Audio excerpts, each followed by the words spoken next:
So what I'm going to do is just explain the format of how the session is going to unfold, and then I'll describe a little bit about what you can expect from the topic, and then I'm going to hand it over to the experts here who are the panelists, and I will also introduce them. So this is a kind of a two-part session. So we're going to have formal presentations in session 1 for the first hour, and then we're going to have a question and answer period where we'll be turning over the floor to you to ask your questions. And so for the first part of the session, I'll just read out the description to you. So in comparison with general public health programs, personal service settings are more complex and controversial. These services are constantly evolving and present newer challenges for inspectors on a daily basis. New devices, services, and techniques require inspectors to adapt quickly and focus on assessing risks presented at the time of the inspection. How agencies approach on how to interpret and enforce guidelines and recommendations tend to vary throughout the country and within provinces, as we heard in the presentation before lunch, for those of you who are here for that. Currently, many countries, provinces, and individual health units are in varying stages of creating, updating, or revising PSS guidelines, policies, and procedures. Today, we are here to discuss the technical issues related to enforcement of PSS guidelines. So before we get into the presentations, I'd just like to take a little poll in the room to find out kind of who's here. So I'd like to have a show of hands. Who's here from the East Coast? Okay, one person from the East Coast, and there's probably some people online as well. And how about from the West? Okay, a couple people from the West Coast, welcome. And then Central. Any that I have not mentioned, is there anyone from the North? Any from any other areas where from the North? Okay, great, well, welcome. And from the South? Yeah, good. And also, if you're comfortable, I'd like to have a little show of hands about your knowledge of PSS, just to help the presenters know the audience. So if you're comfortable giving me a show of hands, how many of you would consider yourselves to be at a beginner knowledge level with regards to personal service settings? Okay, so I'm seeing like maybe 10 hands going up and a couple of heads saying, oh yeah, I might be a beginner. How many of you would consider yourselves to have sort of a medium level of knowledge? Okay, maybe a third of you. And then how many of you would consider yourselves to have a high level of knowledge when it comes to PSS? Okay, so I see one hand high. So that means there's a whole bunch of you that didn't put up your hands, which is okay. But that gives us an idea of your level of knowledge. So now I'd like to introduce the panelists. I'm going to read a short bio for each of them, and then I'm going to turn the floor over to them, and they'll say a little bit more about themselves. And what they are going to do is present in a little bit of a rapid fire process. They're going to present on, I believe, 12 topics, which were identified as being kind of like the most popular or needed topics on the PSS InfoShare distribution listserv. So I understand that some of you identified topics and kind of voted on the ones that were most important. And then in the second session, we're going to have time to talk about a whole bunch of other issues. So I'll begin with Christian Lapensée. So Christian is a PHI, a Ryerson University graduate, and a CIPHI member who's involved in research, guideline development, inspector training, education, promotion, and enforcement of infection prevention and control procedures and practices used in PSS settings since 1992. And that's Christian in the red shirt there.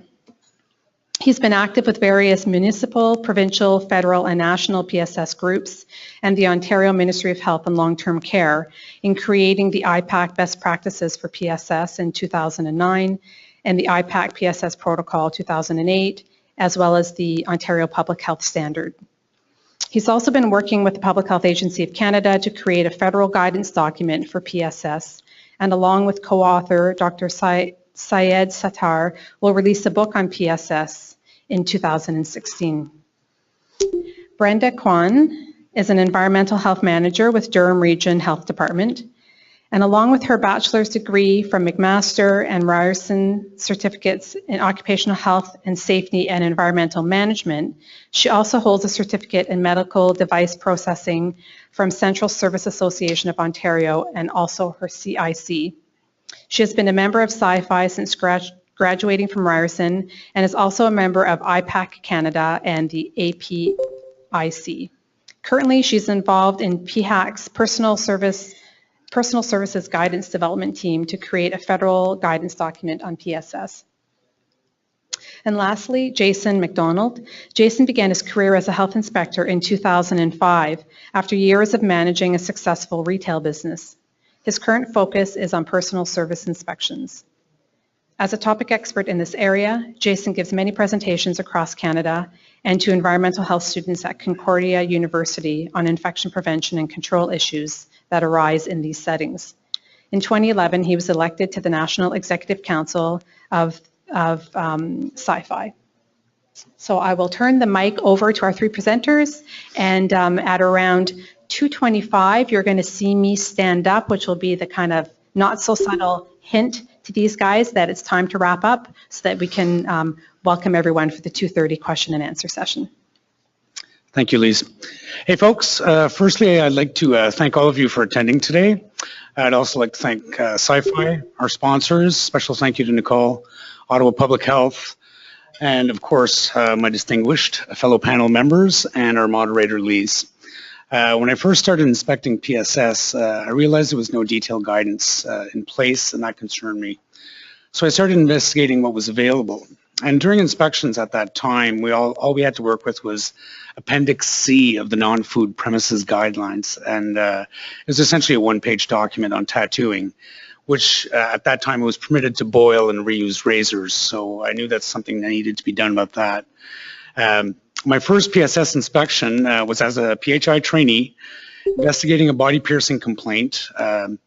The operator was doing body piercing out of her basement, and I remember walking through, making my way through all the litter boxes and stepping over her cats to get to the toaster oven in the corner in which she sterilized prefabricated syringe needles for piercing. So I started working on educating her and proper techniques and developing inspection processes for these establishments.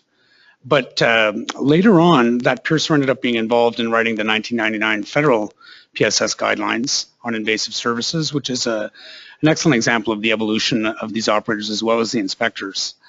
My manager at the time realized I had an knack for PSS and told me that when I came back from Ryerson and was certified, they would make me their PSS specialist. So as a young, bright-eyed, bushy-tailed inspector, I was very motivated. I spent all my time at university working on PSS and endlessly calling the ministry and Toronto Public Health, which was the local health unit. And many thanks to Dr. Erica Bontovics and Joanne Braithwaite for putting up with me during those years. I had started a distribution list at that time with Erica for the provincial working group once we started working on the guidelines intended for sharing information and offering and receiving comments. And as that group expanded and more PHIs and public health professionals requested to be part of it, has now grown to a distribution list of several hundred across the country. I also share information and research products and services for clients, operators, manufacturers, suppliers on a daily basis, and do presentations at various events and various governing agencies, but most importantly at the PSS schools. And that's something that you should keep in mind, because when I run into those students as operators later on, they always recall the education that I provided as being the most useful part of their training in the beginning. So that goes also very far with the owners of these schools. They really appreciate having the inspector of their facility provide the education to their students following the inspection. The same applies to doing presentations for franchises. I've assisted many companies in developing internal IPAC policy and procedure for their locations and doing presentations for their employees. And consistency and enforcement for franchises across the country is crucial and obvious motivator for today's discussions. The evolution of operators from on-site inspection during inspection information sharing has proven to be extremely successful. I remember when I first told an operator that they couldn't double dip in the wax, it was like, oh my God, that's it, it's over, I'm closing the shop. And nowadays, none of those operators would even consider it. So the the point I'm trying to make is all these baby steps will eventually get you well-educated, responsible operators in most cases. And trust me, it works. And it gets better. So be patient when you start doing your PSS inspections. Hope everyone enjoys the panel discussion. And I want to let everyone know that the recordings and the slides will be made available. And if anybody has any questions following the discussions and presentations, I'll be available. So please just come and see me. Jason? All right, I'm Brenda Kwan, and for those of you that don't know me, I've been in a PHI, I guess, for about 16 years, and about 14 of those I've kind of grown up in PSS. I actually feel like I've grown up in PSS because I started off as an area inspector and in PSS, and knowing that there wasn't much help out there back then. And that was probably about 2001-ish. And so I worked up my ranks into a senior PHI, specializing in PSS, and now I'm manager of PSS. So really, I do have an interesting perspective, really growing up in this particular program. I've also had the privilege of training a couple of the health units out there. Oh, I'm sorry. I've had the privilege of training a couple of health units out there.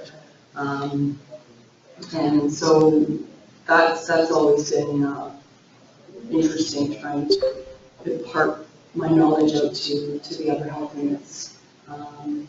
And of course, over the years, I've answered like countless PSS queries from many other health units. So just really a lot of this has been just collaboration between the health units. Unfortunately, the industry has not given us as much background and resources to work off of, so we had to just create our own programs, really. So, so that's really how our network has evolved over the years. I really just got involved in the protocol, I guess, the revising of the protocol in about 2004-ish, 2005, I think, when I joined Christian and the others in the working group. And yeah, it's been a challenge, I guess, just getting that information out there, and then just so you can industry's due process to get the document through its channels. So that's a little bit about me. Thanks, Brenda and Christian. I just got to start by saying how humbled and honored I am to be here. Just this guy from out west who does postal service inspections. Hopefully, and again, I mean, this was maybe a couple of years ago, Christian and I had this idea of we should have a debate and sell tickets and people want to hear this about things like disinfection and sterilization. Maybe we'll just have more of a doing something like this. But just briefly, a little bit more about me. In 2009, my supervisor at the time kind of pulled me out of swimming pool inspections and said we need some help and support in this personal service area, which at the time was tattooing. And like any of you realize the more you look, the more you find, and it's just expanding horizon for our profession. And I think what drives me to be here today and drives me to talk across the country is that gut feeling that I had at my first inspection, where you walk in and the operator's leading you around and they're telling you what they do and what's good and what's bad. And that doesn't feel right to me. I mean, we're professionals and we're responsible for our own profession and be able to assess risks based on what we know. And that doesn't sit well with me, and that still drives me today to kind of give up my own time and take vacation time to speak to inspectors and operators about what we can do better. I'd be happy to know and contributed to the review of the instructional objectives to the board of certification. So one strategy to tackle a better, more capable health inspector in personal service inspections is to make sure that students coming out of these schools know a little bit more about this, because I certainly wasn't prepared for what's out there. from there, it's just a matter of how do we deal with the existing professionals, and my esteemed colleagues and I think we're all aligned in that we just want to share our experiences with you and tell you how we do it, where we come from, and not necessarily say what's right or wrong, but just enable you to make really good decisions. And yeah, just to emphasize, reiterate what Christian said, we're all just a phone call or email away. And again, we may not have the right answer, but we've probably been to that situation before, and that might help you with your own assessment. Yeah, with that, I think we can move forward. Alrighty then. Okay, well, clearly the first topic is the one that was most voted on. Should guidelines be regulations? Now, I can go both ways with this one. They have their advantages and disadvantages. Most common complaint from health units is not having regulations. Now, what I like about regulations is that it would certainly improve consistency and enforcement during inspection, which is the point of today's discussion, because we're all fairly consistent across the country when it comes to food, water, and rabies and other public health programs. And also, a common complaint from the companies is the inspection requirements, how they vary from region to region, sometimes even within the same city or province for that matter. So multiple locations throughout the country would need to get more consistent inspections, which would be great for having regulations. Now, many companies, franchise manufacturers, contact agencies to review internal policies, and when we make those policies, it's good that if it's even right across the board, that would be perfect. And it would also facilitate companies developing infection prevention and control policy and procedure for all their locations. Set fines would also simplify enforcement, like within reason. It's not like we'd be finding every hairdresser who's not doing hand hygiene or something like that. And if the regulations are clearly written, it would simplify interpretation when talking this out with your manager or something before charging. And also the fine, a lot of people say that the guidelines are written so broadly that regulations would be more specific. That way there would be no misinterpretation. Now, on the other side of the coin, regulations are rigid and they are hard to change. Guidelines are easier to manipulate and update. You want to constantly keep current with everything because this is a field that is constantly evolving. And under Section 13 of the HPPA, it's an effective deterrent for these fines of up to $5,000 to $25,000 a day for every day the offense is committed. And I've never had an order contested in over 20 years of doing this. So a Section 13 order can be more effective than small fines in some cases. A lot of people have requested more detailed instructions for specific services, but there's far too much infection prevention and control details to mention everything. The guidelines were written broadly to give PHI latitude because you're expected to have an IPAC background and knowledge to interpret all these individual requirements, such as what is contamination or cross-contamination. So it's based on your ability to assess the risk on site and adapt and apply your knowledge during inspections. Another new factor that is coming into play with a lot of health units is supplementing guidelines with bylaws. Now, I've asked our legal people how easy it would be to introduce like a full set of guidelines into a bylaw, and apparently that's not really doable. Guidelines would have to be completely reformatted, section numbers, and reproduced, and then introduced into the bylaw. But it would be good for preventing, for giving more clarification on things, definitely. Just that way. Okay, so yeah, I obviously agree with most of Christian's points there. I think really the majority of PHIs are very familiar and comfortable with regulations, right? This is what the food premises reg, the pool reg. So you know what to do with regulations. I think one of the major problems is that we don't, the Section 13 orders are scary, really. It's just that whole process is scary. And then the other points that I think health units struggle with is that not all the legal counsel always agree on what, and that's why the ASPIO group, the working group, came up with this the tool to assist the health units to do that wording, because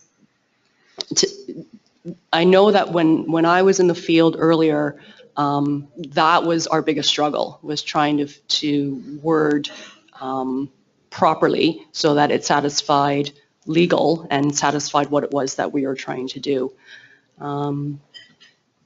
So I think that was that part.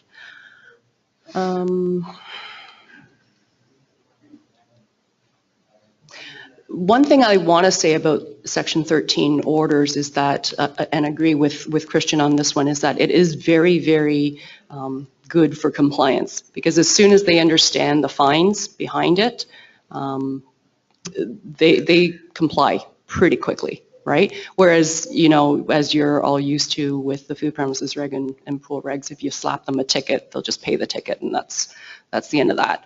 So, so we have found over the years, after kind of, I don't want to say perfecting the process, but really revising the process so that it works for our health unit, it really has improved compliance for most of the operators. Now, having said that, we do have one operator that I know of that pretty much is on, because our, just so that you know, our orders stand for 24 months, so 2 years. And they stay compliant for the 2 years, and then on the very next inspection, the same issues come popping up, and so we have to then start a whole order again, just so that we start the process again. And I think they've been on 3 consecutive orders. So this is the problem. This is what we find as a problem with those non-compliant, continuous non-compliant operators, when you have the guideline and all you can work with is the Section 13 order as your enforcement tool. So the downsides of regulations, the Part 1s and 3s, again, we've already talked about how, you know, the fines, they can be can be suspended or decreased, as we've seen many, many times, and it's very frustrating for the PHI as a whole. So I think, I don't know how else to make the legal process any easier, but overall, we're just trying to make it so that our inspectors can have an easier process throughout. I've just put here that if Ontario does decide to create PSS regulations, I think the health units certainly require more resources, and whether that be inspection tools or risk assessment tools or education funding, for sure, just to try to meet those accountability agreements that the provinces are always pushing on us. The good start in Ontario is that the ministry has started the PSS Community of Practice bi-monthly teleconferences. So I applaud them for doing that. And again, we've already talked about that ASFIO short form wording tool that's been created in Ontario. And obviously, if the best practices, the PSS best practices, is to be released hopefully in 2016, that will probably have to get revised as well, that tool.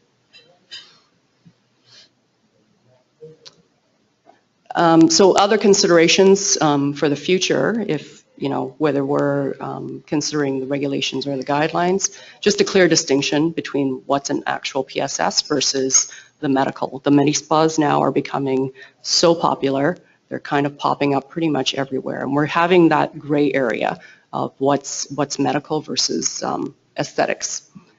And just the consideration that this is a well population that we are working on. We're not working on like in a hospital where the patients are all sick, right? So there's that balance that we have to have for IPAC measures in terms of what is for strictly for medical versus for the community base.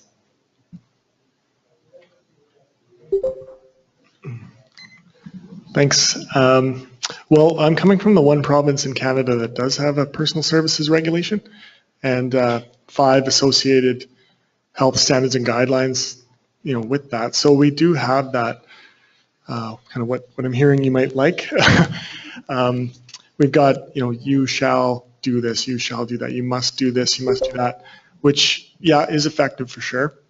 But as has been intimated, certainly, I mean, my personal service regulation in Alberta is from 2003, and the standards that we use are from 2002. So it certainly is hard to change a regulation, and as you know, we might want to try and convince ourselves in the room that it's very easy to update or change a guideline in a province, but that's still remains very difficult.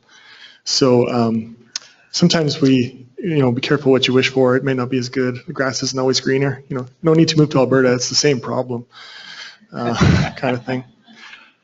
We also, what you call a health hazard, we call that a nuisance in Alberta, and that's, anything that is or might become injurious or dangerous to the public health, or that may hinder in any manner the suppression of disease. But anyway, probably sounds very familiar.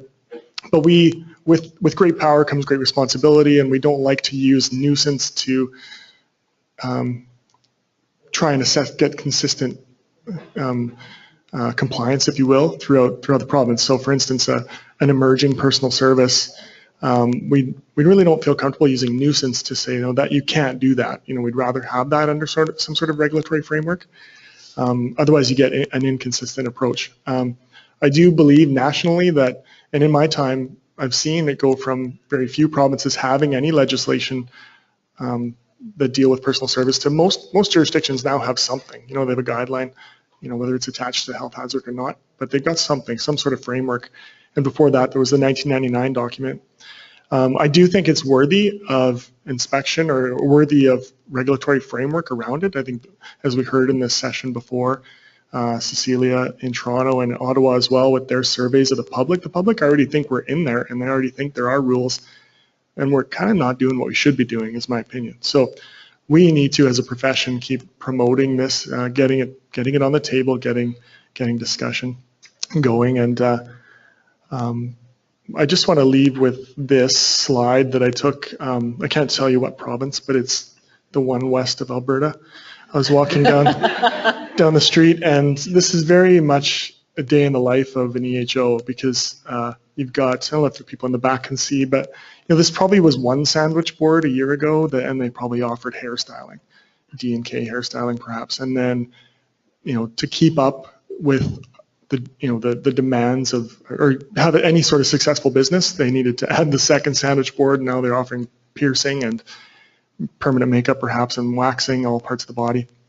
So and then that probably still wasn't good enough, because if you can read in the corner, taped to the window, there's like massage, reflexology, all this other ear candling and things like that. And so that's really where we're at when you talk about like the regulatory framework around personal service. For me right now, it's about scope. And the minute we put a guideline or a standard or a regulation in place, it's obsolete tomorrow, it feels like. And so that's definitely a challenge. And the one I'll conclude on this by saying I'm really inspired by some of the strategies that you've employed without a regulation, because regulations are not built for us to enforce with, they're built for operators to comply with. So the operators know the rules that are set upon them. And what I like about what I've heard from the Be Spa Safe guide from York, and disclosure of inspection reports in Ottawa and Toronto, and the latest in the news from Ottawa here was offering free registration of your personal service facility, so that we know about you and we can show you the rules and get you going. These are all non-regulatory approaches to compliance, right? So we've talked a lot about compliance today and enforcement, but I think there's that other side we can come at it, and you're Ontario specifically doing a really good job that way. So Go to the next one. I'm not touching this one. Oh, me. Yeah, it's you. Boy. Okay. All right, so why do we need sinks? Why do we need sinks? Answer, anybody? Wash your hands, yes. So hand washing, most important IPAC measure, right? All agree? PHI, yes, yes. Okay. So I am in definite agreement that all PSS premises should have a hand sink. Should definitely be conveniently located, and of course supplied with all the necessary single-use towels, liquid soap, and at all times, and available at all times during the operation. Some PSSs can get away with hand wash sinks to do double duty as cleaning implements. However, how does one make that assessment? So if you have an invasive procedure, then you make sure you have the separate sinks. If it's non-invasive, it doesn't. Where do you draw the line of okay, this premises can get away with just the one sink, and then these premises have to have more than one? So these are the questions that, you know, will have to be answered during your assessments. Reprocessing, sinks need to be cleaned and disinfected before and after each use, no matter where the sink is located, and especially if clients also use the sink, right? Just think about it. Mall kiosks should not be excluded from requirements of hand wash sinks. So many different options are available in today's portable sink market. So really there is no excuse to say, well, you know, there's no sink available for me. There's really, really good portable sinks out there that supply hot and cold running water. So, and really hand sanitizer, I know that this question has come up, is hand sanitizer adequate for some PSSs? And maybe it is, but how do you remove dirt when your hands actually get dirty during your workday? And don't tell me your hands don't get dirty during the workday, because they do, right? And hand sanitizer just isn't going to clean your hands for you.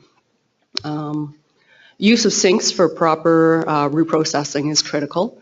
Again, should be critical to have separate reprocessing sink when invasive or semi-critical services require reprocessing. And for those of you that don't understand the word reprocessing, I'm talking about cleaning, disinfection, and or sterilization, right? Non-critical services may have some leeway, but has to be a sink made available that does not include a mop sink or a public mall washroom. Sinks in a washroom can be used in premises where it is a one-man show, only one PSW working on one client at a time. This ensures that the washroom is available for that worker, the client, or the cleaning of, or the reprocessing of your implements. Jason? Okay, I will. Thanks. You're not going to hear a whole lot different from me. Just wanted to point out challenges you already know exist in Alberta too. We've seen a real expansion of mobile services for personal services, mobile and temporary events. We have festivals and things like that, trade shows, special event. Mobile is another one I mentioned. Home-based activities exponentially increasing. And we feel like, you know, we need to be there, of course, and kiosks as well.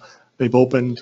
We never really paid attention to it before, and now all of a sudden, every mall you go to doesn't have a sink, and what do we do? Just, again, reviewing the two objectives of a sink, of course, are to wash your hands and enable hand hygiene, and secondly, to reprocess devices.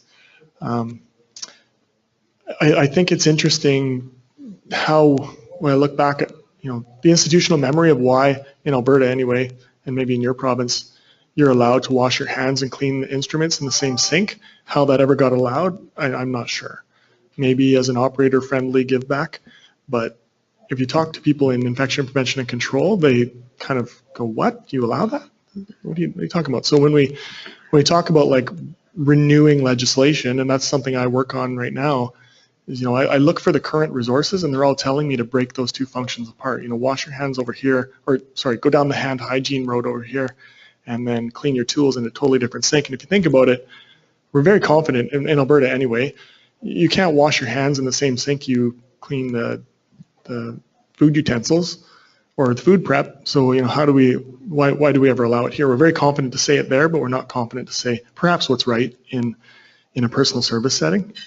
So as we look at like updating legislation, we have to look at what's current and new and maybe what IPC is trying to tell us.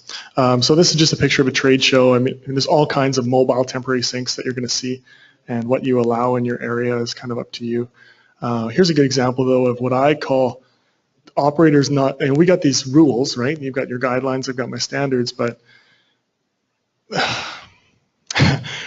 let's go back to the functions of the sink rather than say your sink must be made of this material and located in this position. I believe it is this operator, what they don't understand is what's the function of the sink. For here, you've got an like a waxing station beside a hair washing sink, and this is where the tools would be cleaned. And yeah, this unfortunately ends up in an appeal or in court because the operator sees the legislation one way, we see it a different way. And I really don't like when health inspectors are put between bad legislation and operators. I think too often we're to blame, but we're not. It's the poor legislation, perhaps. So a little bit more. Again, I think we talk about, and I heard it again today, and we're bad at this. We say disinfect your tools or sterilize your tools. But I think we have to kind of convince ourselves to change our terminology a bit. So we say like sink, hand sink, cleaning sink. I think it's more about the process, right? So that's why I like terminology like reprocessing station, hand washing station, because it's never just about putting your hands under running water. There's all these like steps that go along with it. Same with disinfection. It's clean, rinse, dry, disinfect, rinse again. You know, there is a place you need to do that. We really stumbled in a province, I can't say which one, but the one that does have regulation. You know, we've struggled with the material that the sink must be made of. And we'll see porcelain where it, you know, should have been stainless steel perhaps because the regulation said so. And I'm sitting there going like, what is the public health significance of stainless steel versus ceramic, right? I mean, it could crack, it could break, but I can still do those two functions in that one sink. So it's tough. So this is what I mean more like, this is a typical nail salon picture, right? But this is better than this because, I mean, they're both, you know, this meets the requirement that we're trying to verbalize, which is you need a sink. This picture shows this would enable them to do the process of, you know, the dirty tools arrive on the left-hand side of the sink. They can clean and fill up the sink and submerge it and all that and rinse it there. And then they've got this like disinfection station on the right-hand side. I think that's what we need to start talking about, and it's not about sink, it's about process for me.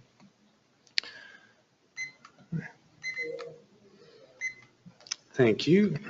So I'm in agreement with everyone. We all seem to be about having a designated hand wash sink and a designated reprocessing sink. And I would stress that especially in a medium to high risk facility. So it's not like a sink has to be required at every workstation or in every separate room where services are provided. As long as the sink is easily accessible at all times and properly stocked, of course. Your average reprocessing sink should look something similar to this, with your sharps containers, your cleaning brushes, your soaking dishes, and you know, soap and hand towels, of course. And that one should be saved for that purpose.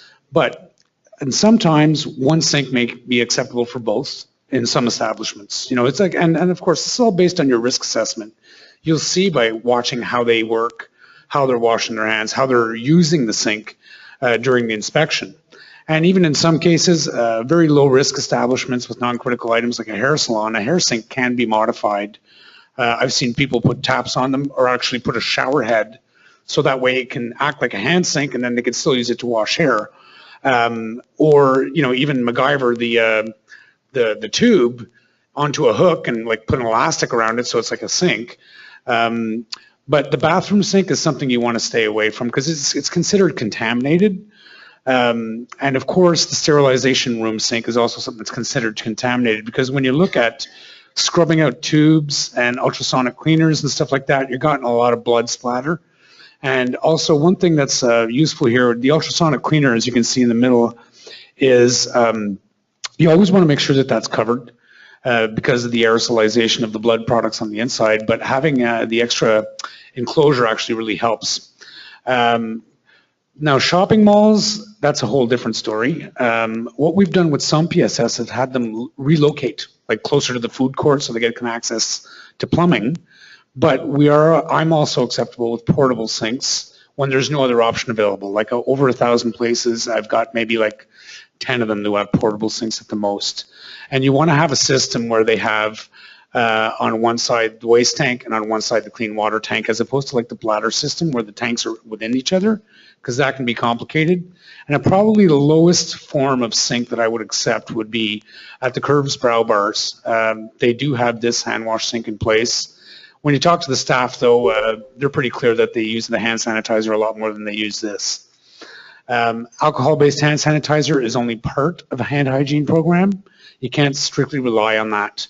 And always remember that alcohol-based is the best. If you have benzalkonium chloride or other products like that, chemicals like that in there, you want to make sure that that they're well educated in understanding that those products have limited activity against viruses. So you always want greater than 60% ethyl alcohol with emollients.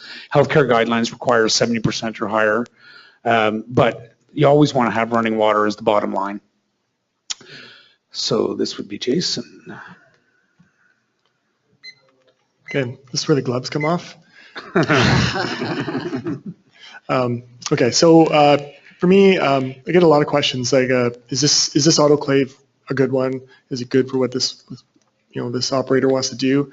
It's a very valid question, and we try to put measures in place where we come from about how to help operators pick the right sterilizer, because it's a very expensive, obviously, acquisition for them. We don't get into, in Alberta, we don't get into things like in too much detail. We just rely on the manufacturer's instructions. So we don't rely on the salesperson. We don't rely on anything other than what the manufacturer says that sterilizer can do. So you get this big manual in front of you. What good is that? Now, what we really zero in on is the capability of that sterilizer to do two things. One is to sterilize a packaged device. So you can think about sterilization, probably 99% of the things coming out of there are in a package so they can remain sterile afterwards. So not all sterilizers can do that. And I hope everybody in the room understands that. Just because it says sterilizer on it doesn't mean you're going to be able to put a package in it, which normally we require. The other kind of tricky part is this thing about lumens and hollow cavities, and we don't. We kind of have to ask. Piercing and tattooing do have lumens, and if you're going to look at, the question is, what instruments are you intending to sterilize? And if they are going to be lumens, small little holes, small little cavities, the sterilizer should be capable of sterilizing lumens. And so we can talk more about that another time, but I just wanted to get that kind of across. We don't put a lot of emphasis on a CSA approval or a UL designation on the sterilizer, because the sterilizer having a CSA stamp on it doesn't mean it's going to sterilize the tools any better than one that doesn't, in our opinion. What it means is it's going to plug into the wall in Canada, or it's not going to blow up at a certain pressure. There's a bit of a verification there. So what I worry about is inspectors, seeing a CSA designation and going, yes, check mark, that's an approved sterilizer, because that's not necessarily the case. You have to ask, like, what is that CSA designation really telling you? So our kind of, I guess this is my Broad Street pump, really. This good old prestige, classic 2100 medical sterilizer. We flipping again, Alberta's legislation said, look at the operating manual, so that's what I did, and that's what we did. And when you look at it, page 4 or whatever says, this unit is designed only to sterilize solid unwrapped devices. So we talked to the manufacturer and they confirmed that. You're not supposed to be putting packaged devices in there because they're going to come out wet. When you grab them wet, you've contaminated the package. It also goes on to, and the other part of it is solid instruments, not hollow ones. And so I'm thinking, well, are there any hollow instruments that we deal with? Well, of course there are. Tattooing tips, to be specific, tubes and needles, piercing needles as well, receiving tubes. There's all these hollow little cavities that may be sterilized. So why is that an issue? Well, I'm no physicist for sure, but what I can tell you is that when like water boils, the steam goes up.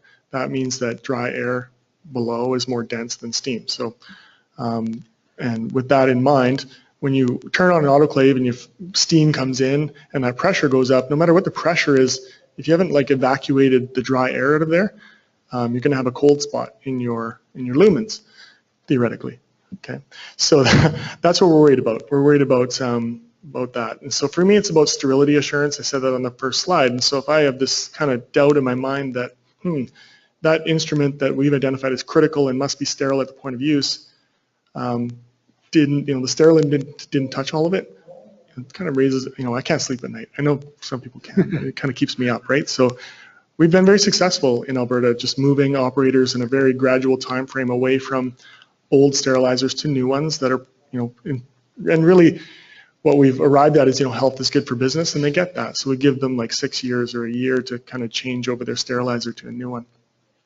Just to illustrate that point about why we prefer steam to dry heat. What was put to me, the best way to think about it is like put your hand over a boiling kettle. Your hand will pull. You have to pull it right away. I mean, steam is so hot and potent as a sterilant versus dry heat, which I have the oven there. If that oven is set to 500 degrees, as long as you don't touch the metal, your hand can exist in that oven for quite a while. So there's this long time factor that goes with dry heat sterilizers. And, again, IPAC literature is telling us now steam is the preferred sterilant. You should only choose steam unless, whatever you're putting in there is going to melt or something. It tends to be the case in personal service settings that we don't have to worry about that. So, again, my problem with dry heat is that, we all know physical, chemical, biological monitoring, right? Do your operators sit in front of this dry heat sterilizer for 1 hour or 2 hours and make sure like it stayed at the temperature for that long? I don't think so, right? Like they can sit in front of an autoclave for 4 minutes or 30 minutes and kind of keep an eye on the temperature, but they can't do that for this one. So again, improving sterilizers, I mean, the main message is, listen to what the manufacturer is telling you, not the salespeople and not whoever, and know what needs to get sterilized before you make that decision. Thank you, Jason.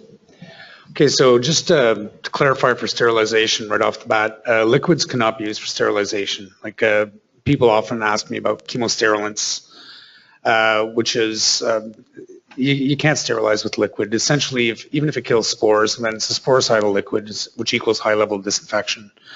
When it comes to tattooing, body piercing, body modification, it's always autoclaves. And a lot of the pre-sterilized items that they buy will be ethylene oxide gas or gamma radiation, which is low temp, very long exposures, but very common for pre-sterilized items. There's also dry heat sterilizers and chemiclaves, which is essentially the same concept as an autoclave, but instead of using distilled water, it uses formaldehyde. So you got to consider ventilation there. But the most important aspect is definitely the packaging, as Jason was saying. You want to maintain sterility until point of use. You open that package right in front of the client before the procedure, and that's something that I think we can all agree upon. Pressure cookers are definitely not acceptable. The two types of autoclaves that are out there are gravity displacement and pre-vacuum. Gravity displacement being far more common and affordable, and pre-vacuum costs several thousand more, but not really necessary in my opinion. Just so I can get the pressure cooker thing out of the way here. Obviously that's not a sterilizer. Even an electric one is still not a sterilizer. The good old Prestige, as we all know, is not a sterilizer. And one way to tell apart a pressure cooker from an autoclave is if it's a top loading basket, it's pretty much a pressure cooker. Glass bead is definitely no longer acceptable anymore. And ultraviolet light is absolutely and positively not a sterilizer. It's a $500 Tupperware pretty much. So that's got no use in there. Now, gravity displacement autoclaves, what happened is the steam displaces the air in the chamber by gravity and forces it down through a drain port at the bottom. So as long as your packaging is dry at the end of the cycle, that's best. A mechanical drying cycle is always preferred, but a manual drying cycle can also be acceptable. Now, the most common gravity displacement autoclave is the M7, but now that's been rebranded. So most operators usually upgrade to the M9 or the M11 if you're talking about the Midmark Ritter company, and that's one that's very popular here in Ottawa, so that's why I'm referring to that. Now, with the pre-vacuum autoclave, the air is mechanically moved, so essentially it's sucked through loads, so that can get into porous loads or hollow items, or usually used with hospitals where you're going to have something in there that's fabric and things like that. And of course, they're much more expensive and not affordable for most operators, and I don't think they're necessary really.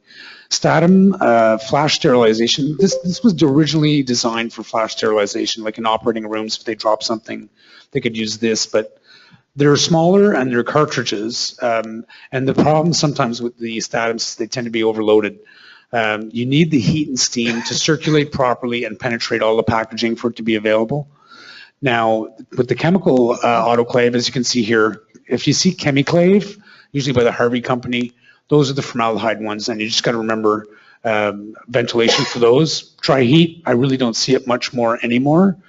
And yes, he did go there. So hollow items. Now the thing is, when it comes to hollow items in tattooing and piercing, it's tubes or tube and grip assemblies and receiving tubes. And although you have needles, they're not reused items. And of course, there's two different types of needles. Your tattoo needle bar is solid needles, and your piercing needle is hollow.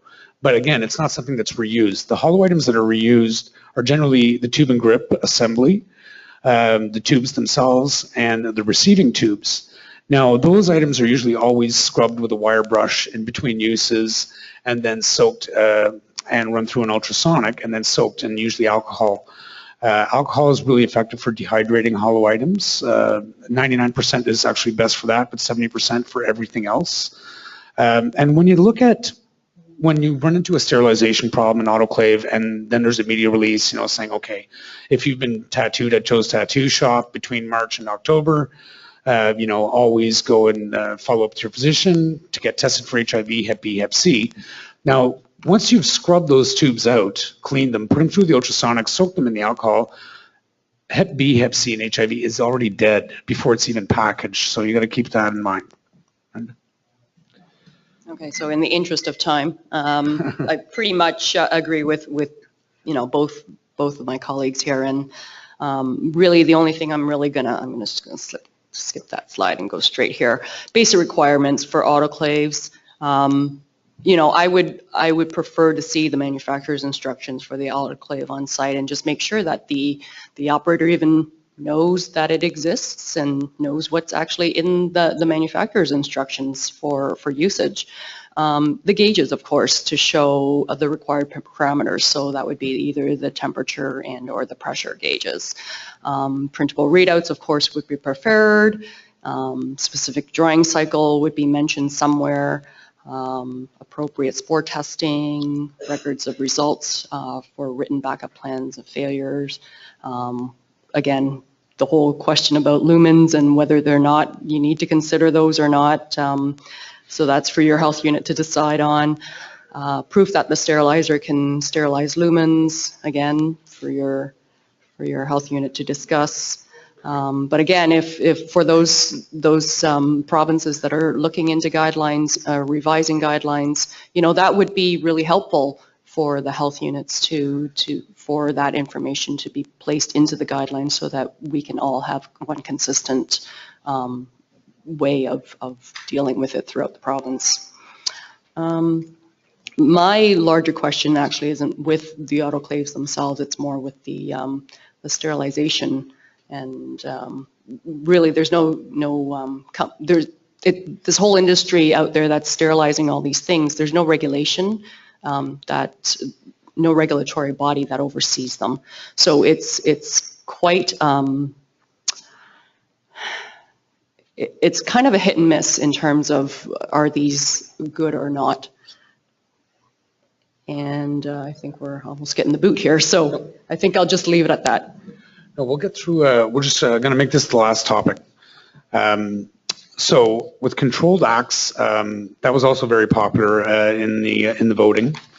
Under the Regulated Health Professions Act, there are 13 controlled acts that are listed.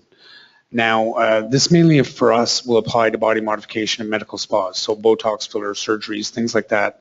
Now, the thing about the act is it's only applicable to members of regulated health professions in the course of providing health care. So really it should not apply to PSS, but it is supposed to prevent anyone from doing them because they actually list exemptions in the act where tattooing and piercing are actually in there.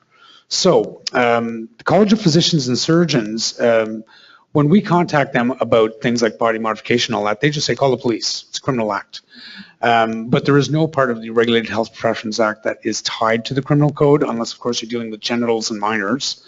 And we had cases of labia reductions, a couple of situations in Ontario where that occurred by body modification artists where the labia reduction in one case was they decided to go to court with it, but the operator died before the trial. And in the second case, the police responded saying, no, this is a consensual service. So then again, it can be permitted. So that kind of put the kibosh on that one. Now, with a lot of the devices they use in body modification, like scalpels and syringes and biopsy tools and things like that, those devices, medical devices and tissue separators, really should not be used at all. But of course, it does happen. Medical spas, I think, are the bigger issue. Often you'll have the physician's name on the plaque at the front, but for something like Botox, it requires assessment by the client and prescription by a physician. And we actually have some spas where they literally Skype it in. The client comes in, sits in front of the computer, the doctor comes up, looks at her in the computer, oh yeah, you need Botox, and phones it into the nurse who gives the injection afterwards. So most of the times it's either the physician or nurses that will be doing the injections, but estheticians can be involved, so you got to be careful about that. They're not, the College of Physicians and Surgeons is not quite as active with body modification, but they have gotten recently involved with surgeries and injections. When you look at Eve's Laser Clinic, some of you may have heard about that. You could just Google it, it's pretty easy. It was a woman who was one of my operators who was doing surgeries out of her house and doing Botox and filler and all that. And they finally got a court order against her to prevent her from doing these after a complaint from a physician. And this was years after I'd been telling everyone about it. So one thing that you got to keep in mind is we're generally the only source of IPAC information that these people have. So I think it's best that we at least give them the best advice we can rather than just close our eyes and turn around and walk away. So I think the only thing I'm going to really add to all of what Christian just said is really when the ministry is updating the guideline, just to give a little bit more clear direction on the difference between the two of the aesthetics versus, you know, what is to be done by an RHP, and who's really responsible for what, especially once this new IPAC lapse protocol comes out, because for complaints sake, I mean, we'll be dealing with all of it anyway. So. Awesome. What you call controlled acts, we call restricted activities. I think some delving into a little more of the detail is that definition, I'm pretty sure kind of everywhere you go, it's kind of looked at it like this, but calling something a controlled act really only applies to the context of a health service.